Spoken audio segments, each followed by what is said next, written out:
So that's what's going to get you into the presence of God. It's not your cleverly worded rapture position, blah, blah, blah. But it is worth noting that your rapture position could possibly put you in a place where you're either better prepared or less prepared for the days ahead. Indeed, if you're being taught that you're not going to face Antichrist, and then you suddenly face him, it's going to cause a lot of confusion and disappointment and stress unnecessarily in your life as a Christian, right? Your pastor's teaching you, nope, you're not going to see Antichrist. And then suddenly you wake up and read the news and there's this big, bad, ugly who's imposing a mark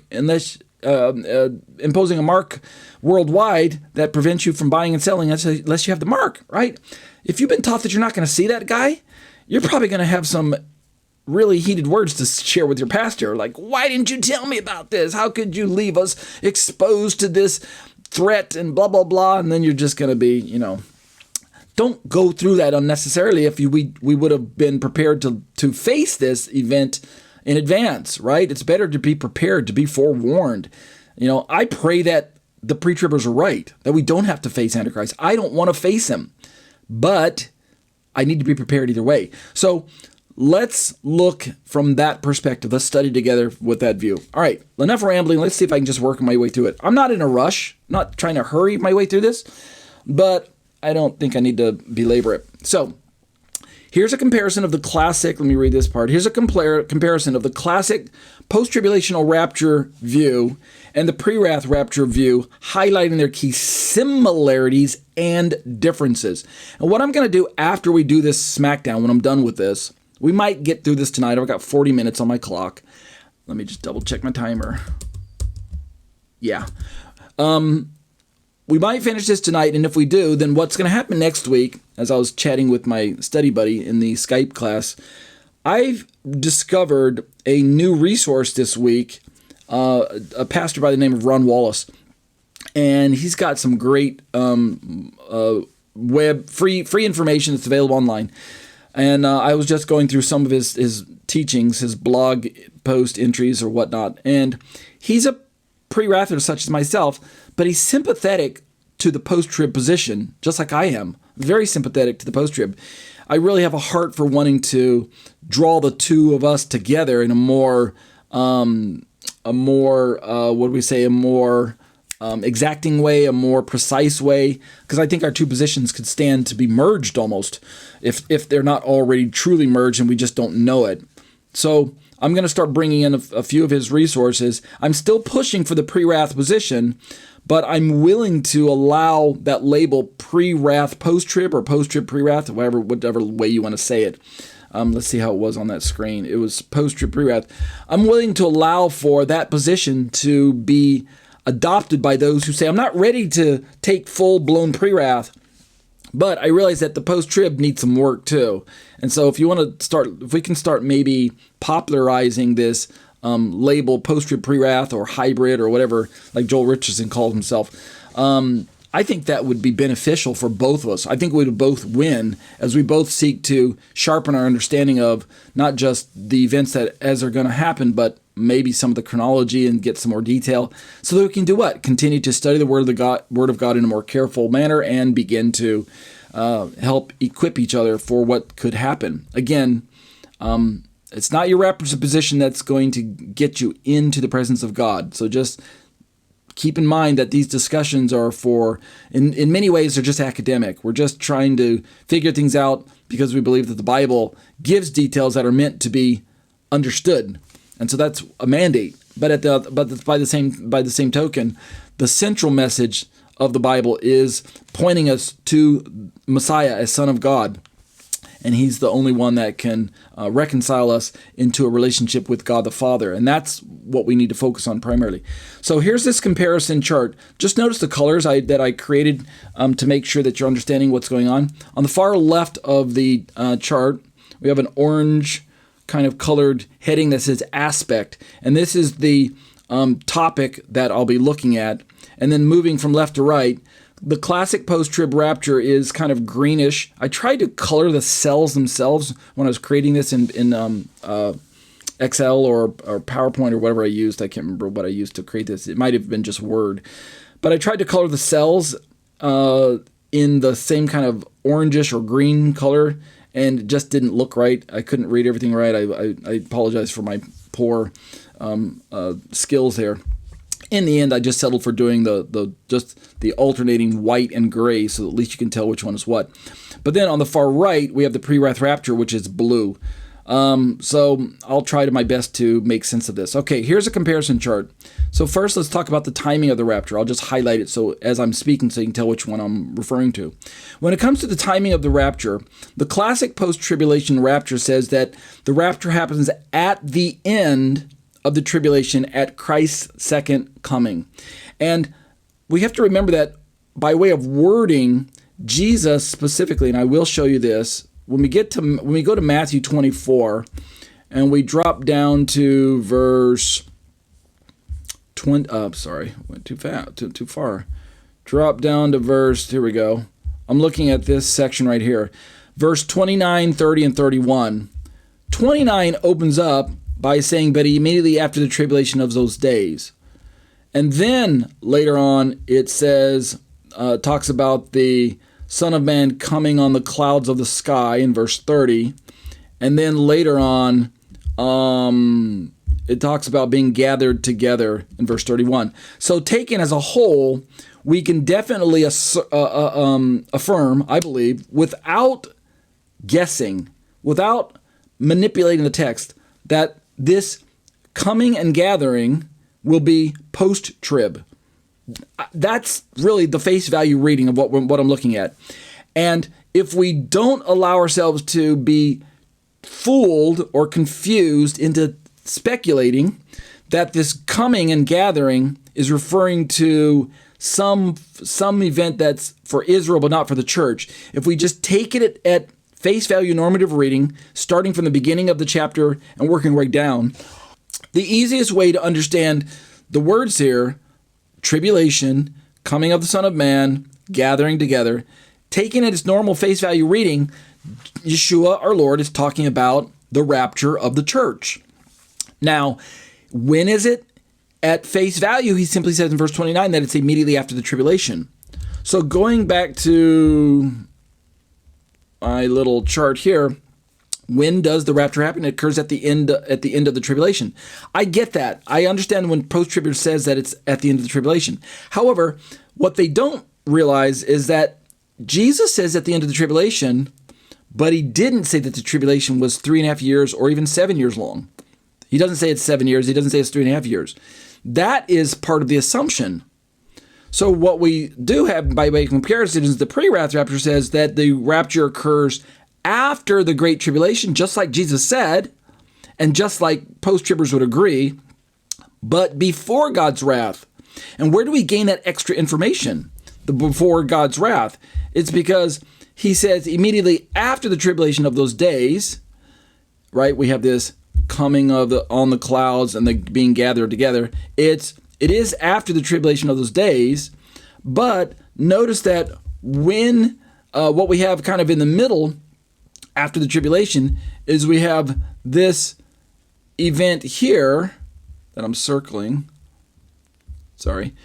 This sun, moon, stars event, what Zion Soap likes to call the cosmic disturbances. This event is sandwiched right between the end of the tribulation and the rapture event itself. And also, I'll let you take my word for it, but you'll have to go back and read on your own. If you continue reading in Matthew 24, down past verse 31, and just keep going all the way through to the end of chapter 24, into chapter 25, and don't stop till you get to the end of 25, because that's really where the discourse stops. It's at the end of chapter 24. I wish Bible translators wouldn't break things up the way they do. What would have been so wrong about making Matthew 24 one giant discourse? If you read it as one giant discourse and view it that way, you'll actually realize that Jesus doesn't talk about the events that John would later on get in the book of Revelation that are described as actually the day of the Lord. We don't have trumpet judgments and bowl judgments being described by Jesus' discourse. Instead, what we have is a lot of language that simply is preparing us for this rapture and gathering. So I said that in light of the fact that when we go back to these comparisons, it's allowable for the pre-raptors to come along and sharpen what post-trib already did accurately by saying that it occurs at the end of the tribulation. Remember, it's the pre-tribbers who think it happens at the beginning of the tribulation. And I'm thinking, where do you get that when you read Matthew 24:29, when Jesus says immediately after? Right, it's unmistakable that this gathering is after the tribulation.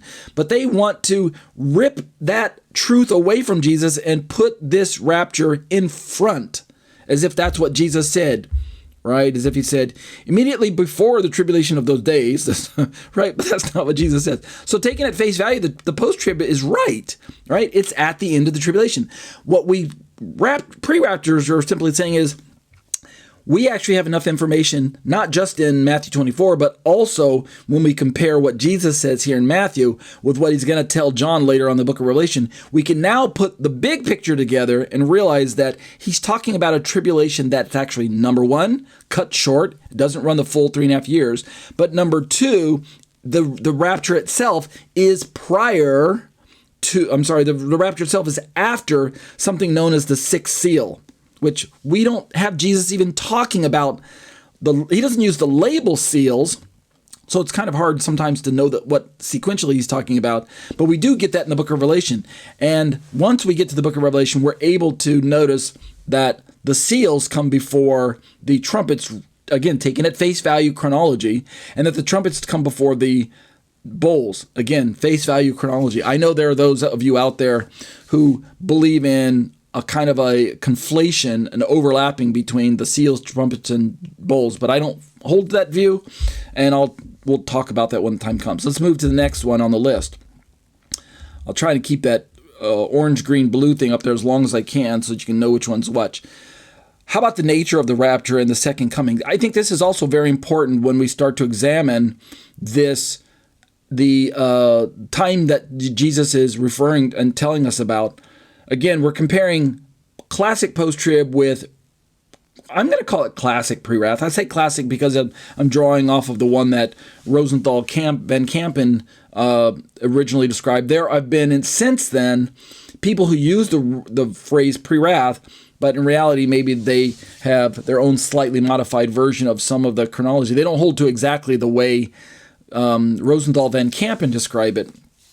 And that's fine. Like I said, it's not like they've, copyrighted or patented the term pre-wrath, right? You don't have to get permission from them. Both of them have since passed away anyway.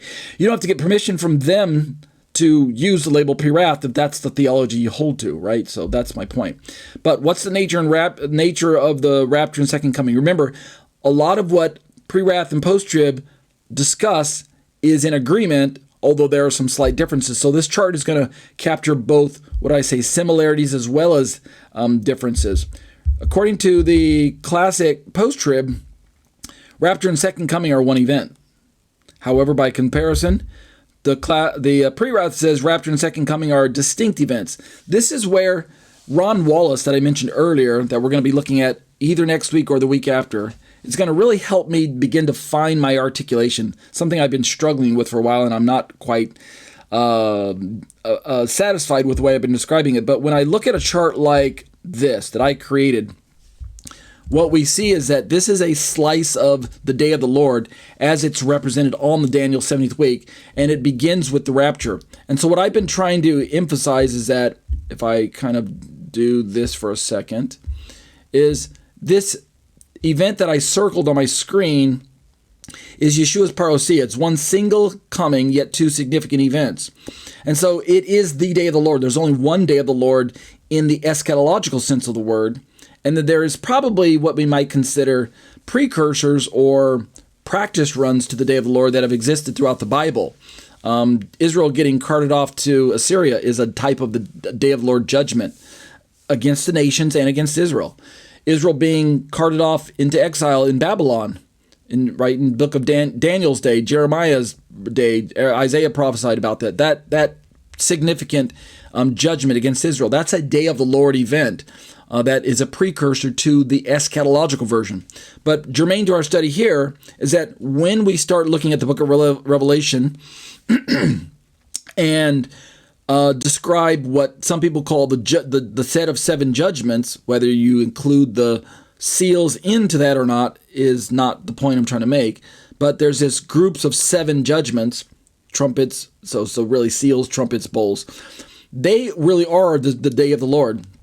And what is important is to begin to realize that the rapture is the initiating part of that day, of the day of the Lord. It's the initiation, and yet at the same time, what is classically called the second coming, or maybe we can just call it the Battle of Armageddon, is the culminating event of the day of the Lord.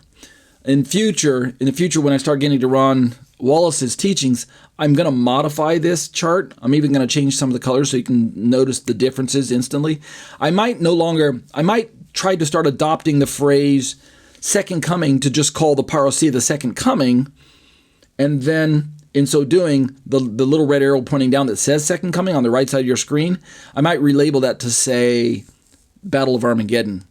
So it'll be what we call rapture on the front end, Battle of Armageddon on the final end, but the whole package is called the second coming. I might do that instead of calling it the parousia. That is the biblical term, so I'm not leaving that behind. I'm not abandoning that. But since Jesus, when he spoke to his disciples, they asked him, "What is the sign of your coming and of the end of the age?" And then he goes on to use this language of the coming of the Son of Man. So I think there's nothing wrong. I don't think there's anything wrong with using the phrase coming, second coming, to describe this singular event. It's still the same theology that I hold to. It's just that I'm just going to rework some of my wording. But this is the point that's being brought up at the moment by this Smackdown chart. Rapture and second coming are distinct events. I think that maybe that label's maybe a bit misleading, and that's why I'm feeling a little guilty for describing that way. All right, I made this chart. Rapture and second coming are distinct events. I know some post-tribbers who are not convinced. Joel Richardson has famously argued that I read through the Bible and I read that there's just one second coming. He's like, for that reason, I can't embrace Prewrath. And I'm thinking, maybe it's just the way that we Prewrathers are articulating our position. Maybe that's preventing teachers such as Joel Richardson from adopting or adapting or accepting our position, because basically everything Joel Richardson teaches, I don't have a problem with, except for maybe his length of the day of the Lord, but the theology of everything else. He's even taken the pre-wrath label because he believes now that the church is not going to go through the wrath. So he's distanced himself from the classic post-trib version where rapture, where we Christians have to go through both great tribulation and wrath. He's come at least to the conclusion that, no, I don't think we're excused from that. Or maybe we go through some of it. And anyway, my point is that I desire to sharpen my understanding of my position and to be better, to articulate it better. So where it says rapture and second coming in future teachings, maybe I'll actually say something like there's rapture and Battle of Armageddon are distinct events versus second coming is just one event or something like that. I want to do my best to just make my verbiage as exacting as possible. Third thing on this list, not really numbering them, but just the third one that shows up, tribulation period. What does classic post-tribber say about the tribulation period? They say that the church endures the entire 7-year tribulation. I'm borrowing that perspective language when I go back to this chart. In this version of the classic post-trib in the lower left corner, this chart was put together by a pre-wrather, by the way. The classic post-tribber seems to allow for the designation of Daniel's 70th week to be described along the same lines as a classic pre-tribber.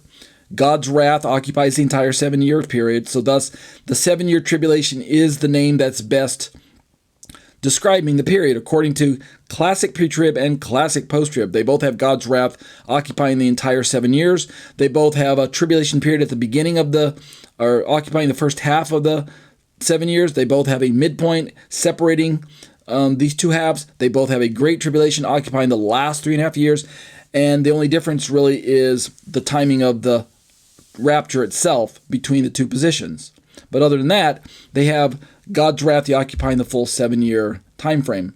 By comparison, sorry, where's my chart? There. Oops, did I just close it? I hope I didn't. There we go. By comparison, the Prewrath Rapture says, no, there's no reason to call it a 7-year tribulation.